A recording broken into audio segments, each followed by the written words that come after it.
Well, welcome to the Pulse of Spokane. Kent Adams here. And we're going to do something a little different today. We have had the pleasure of some outstanding, and I really mean this, interns from Gonzaga University. Most of them, the guys and the gals from the broadcast division, but we've also had marketing and communications and you name it. And sometimes you don't know what you're going to get. We're going to talk with one of those interns about her experience right after this.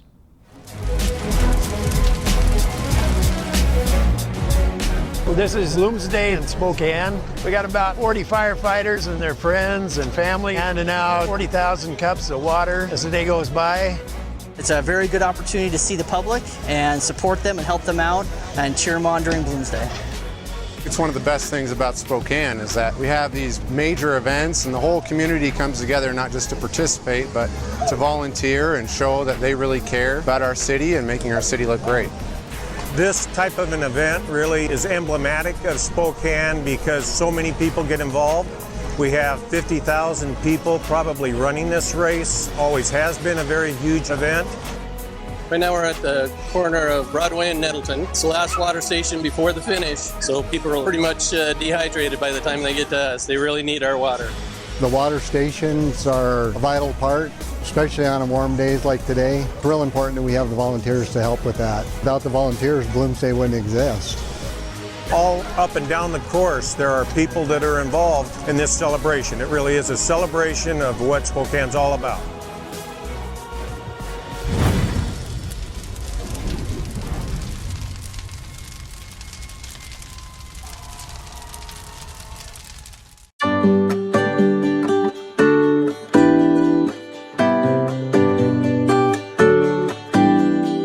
Welcome to Apex Plaza, Spokane's one-stop cannabis destination. Apex Cannabis features thousands of economy, value, and luxury cannabis products. Cannagear features hemp-based CBD products, glass, goods, and gear. Stop by 1325 North Division to experience the Apex difference. This product has intoxicating effects and may be habit-forming. Marijuana can impair concentration, coordination, and judgment. Do not operate a vehicle or machinery under the influence of this drug. There may be health risk associated with the consumption of this product. For use only by adults 21 and older. Keep out of the reach of children. When building a home or considering a major remodel, who are you going to choose? The Spokane Home Builders Association is an organization that works to elevate professionalism in the residential construction industry. We promote, protect, and educate for our community, building our community one home at a time.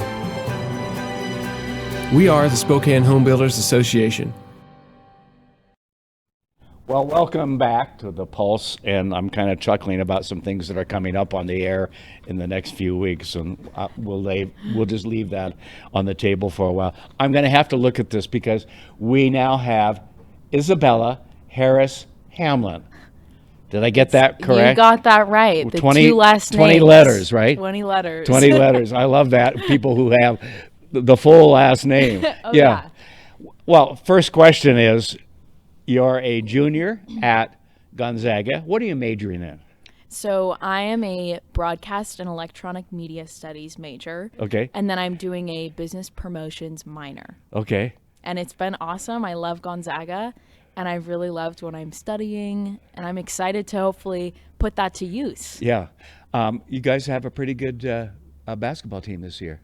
We do. Yeah. And we're doing pretty well right now. Yeah. March Madness, it's going good. So the I'm Sweet excited. 16. Yeah. Yeah. It's awesome. Sunday. Isn't it Sunday the next game? Ooh. I think so. Yeah.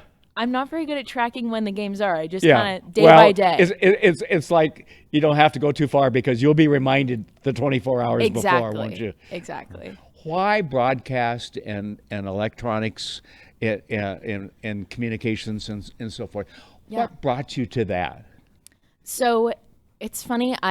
Coming into Gonzaga, I originally was a computer science major, and I was interested in getting into that field. But I took a couple classes and realized that I just didn't want to be doing that for the rest of my life. And I kind of had an interest in film studies, making videos.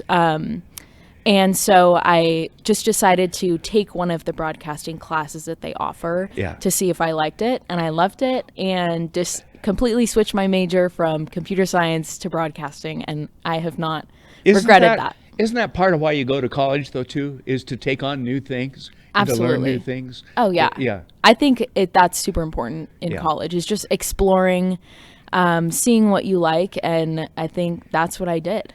So. Did you take any classes from my friend Mike Fitzsimmons? I did take some classes from Mike. Okay, you survived? Yeah. I've survived, yes. No, they were fun. They were super fun. Yeah. Media law was a challenge, but okay.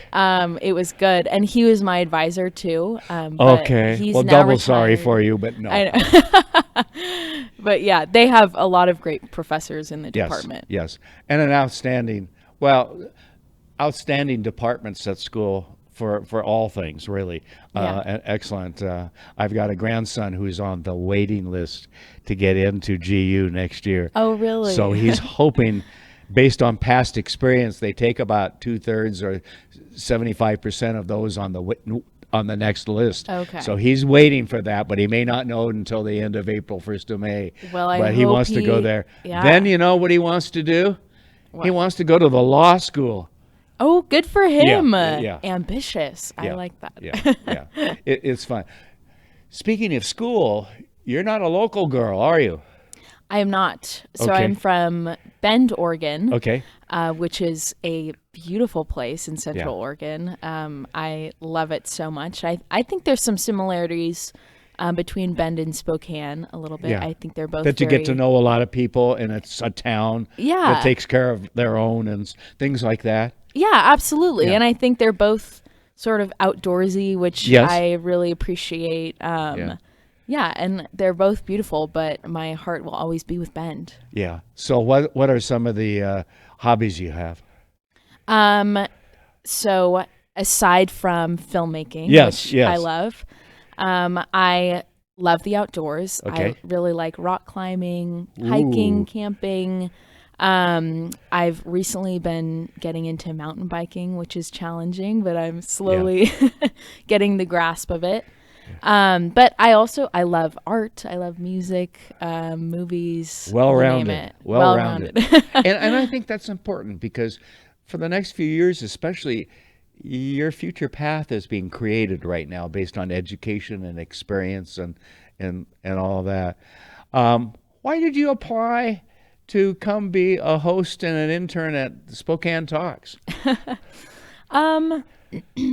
That's a good question. I think I applied because I wanted to get a little bit of experience under my belt. And I thought Spokane Talks seemed like a cool up and coming place to be at. Right. Had you done any hosting or interviews before? No, I had not. Oh, okay. So I had done a little bit in classes, but I wasn't super experienced in that. And I also, coming into it, I wasn't sure that I didn't know that that's what I was going to be doing. I was just sort of like, I'll take what I can get. Yeah. But I've loved it, and I've loved being able to explore doing other things too. Yeah. I've been doing some social media stuff and marketing recently. And so I've liked that. I've helped some of the others on some shoots away from here. But it's all been great. I love this place. Yeah. Well, we had Ryan, who was here for a while, and he was actually assigned last year to KXLY as an intern, but never got to do anything live. And in front of the camera. He did a couple of things for his reel, and so forth, but beyond that. And so that's one of the things that we do. In fact, oftentimes we tell our interns to come in and see how things are going, but we don't tell them ahead of time that they're actually going to be on the air that day and surprise them. Because why not? We all get thrown into the fire at times, right? It makes you better. I have not had one intern fail us. In fact, one of the things that Mike said, and I knew this going in, because in the past we've had some interns, one of the things was, be careful not to have too many young interns because, they're going to be talking often with people established in business and community leaders, and here you are, 21, 22, talking to somebody that may be 50 or whatever, and the kid that's, and I mean that in a positive way. Sure. And I want you to know I've gotten from this batch of interns the last few months and so forth, I've gotten more emails from guests that have been on and said, Kent, I wasn't sure about their ability to ask the questions and keep the conversation going.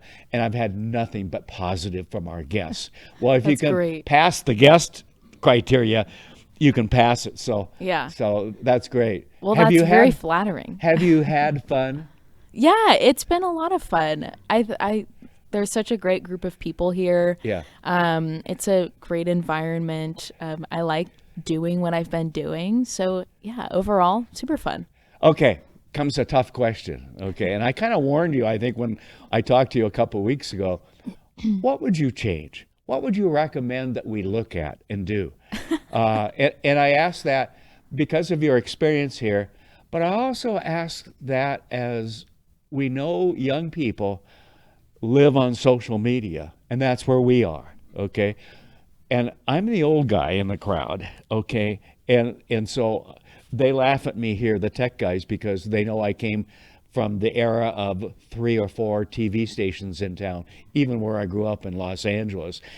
And we're well past that these days. In fact, what we call legacy broadcast TV stations are in a world of hurt right now. Mm-hmm. And I'm sure you know that. The number one news station here in town has about a third or half of the audience that they had 15 years ago. Right. And yet ours is growing. Ours just doubled this last year. Mm-hmm. So we know where we're headed. I don't have to put up with the challenges that my colleagues in town that run the TV stations do. But what kinds of changes should we be making here? Sure. You've had a chance to see and experience things. Yeah. Well, other than firing Vinny and Sam. Oh, yeah, I know. They don't know that. You've just let the cat out of the bag, okay? Just kidding. But I think in terms of my experience as an intern, yes, one of the things that I would maybe or that future interns might appreciate is just some feedback on like how we're doing throughout the process. I think and I did get some of that but I think what would help me is knowing how I'm doing and how I can improve, especially as a host and being on air. Right.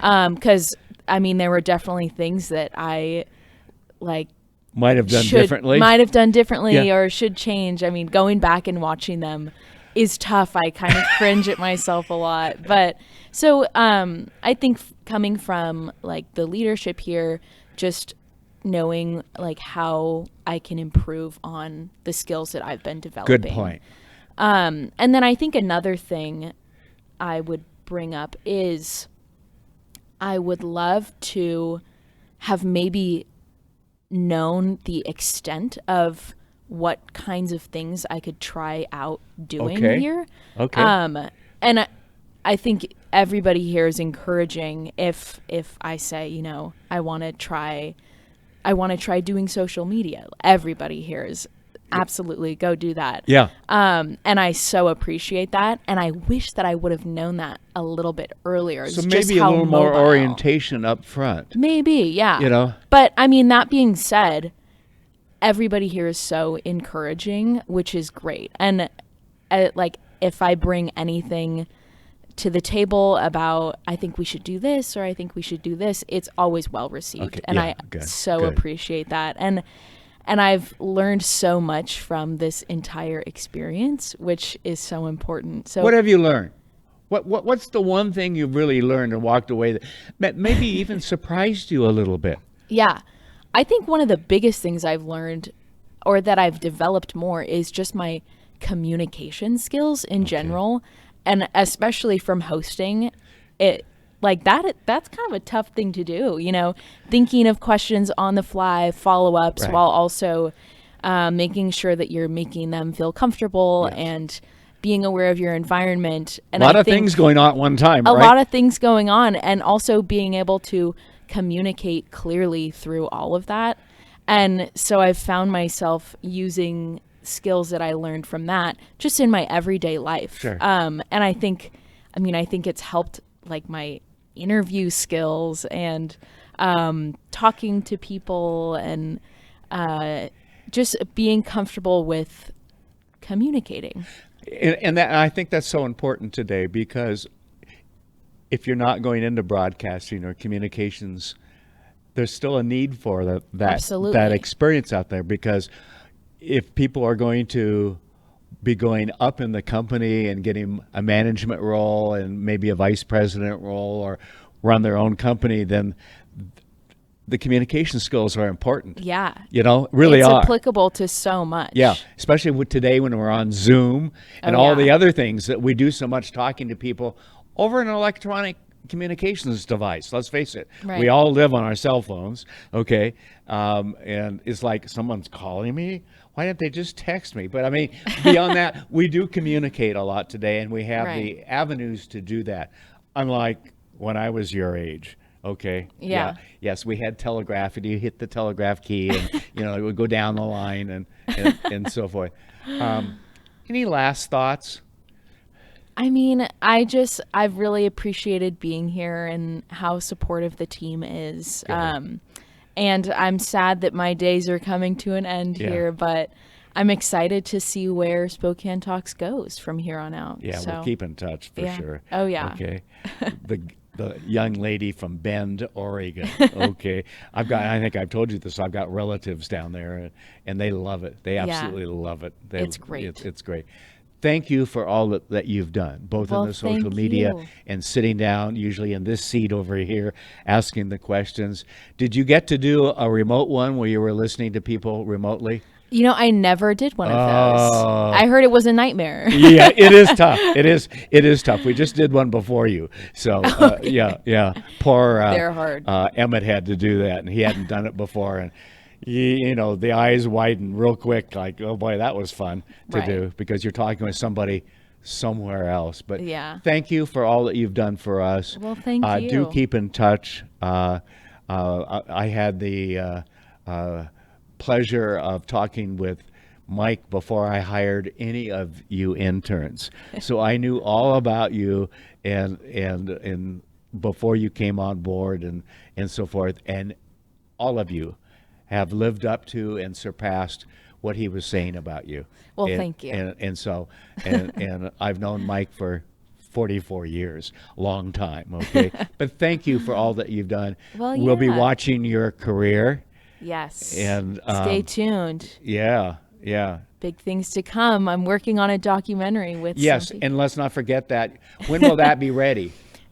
So the documentary will be released on March 31st. Okay. And it's about a 30-minute documentary that tells a story of people experiencing homelessness in Spokane. Ooh, okay. And it's advocating for change to be made. Yes. And getting help to people experiencing homelessness and helping the housing situation in Spokane, which is not great at the moment. Right. And I'm super excited. I've been working with a great team of people led by Michael Larson, who's the director, and really excited. Is this a school project?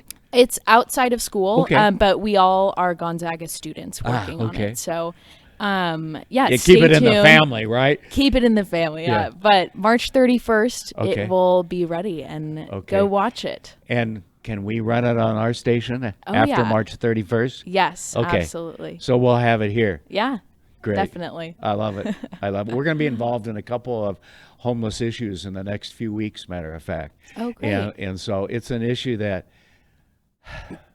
needs better addressing than just putting people up for night.